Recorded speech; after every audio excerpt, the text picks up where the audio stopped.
I want to congratulate JRS for 40 years of service. For my entire life, you have been serving refugees and displaced people.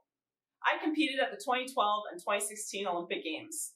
And at the 2016 Games, I competed alongside the first ever team of refugee Olympic athletes. At those Olympics, there were 10 athletes representing almost 70 million refugees and displaced people from around the world. Their stories of resiliency were an inspiration to me.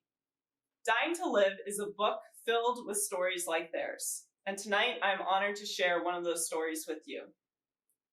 This reading is from the first part of the book called Flight, and it is titled Killed for Nothing. By the end of 2019, almost 80 million people have fled their homes. That's one person forced to flee the person's home every 3 seconds, fleeing violence and terror, persecution, and conflict.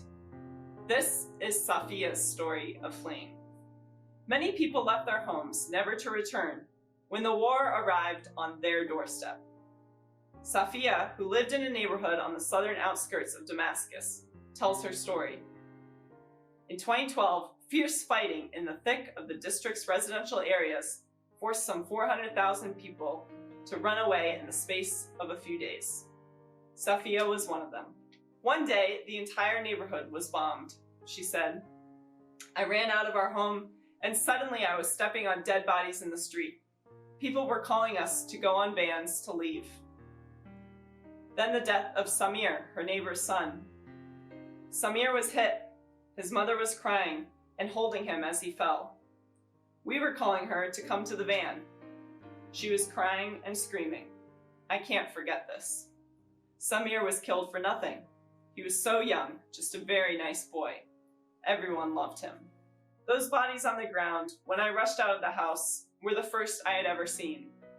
I was shocked, for myself and for my children, who saw it too. I couldn't sleep for ages after that. The van took Safia and the others to a school in the nearby district, where they stayed for a few days, until the food ran out. Safia, her husband, and their 4 children then left and started walking, without any other aim except the vague intent to reach Damascus. When Safia could take no more, she went to knock at the first store she came across. Safia said, I had no idea who lived there. I told them my daughter was hungry.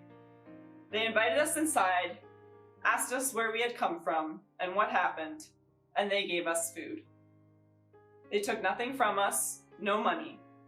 They were so good to us. And when someone does this, you never forget.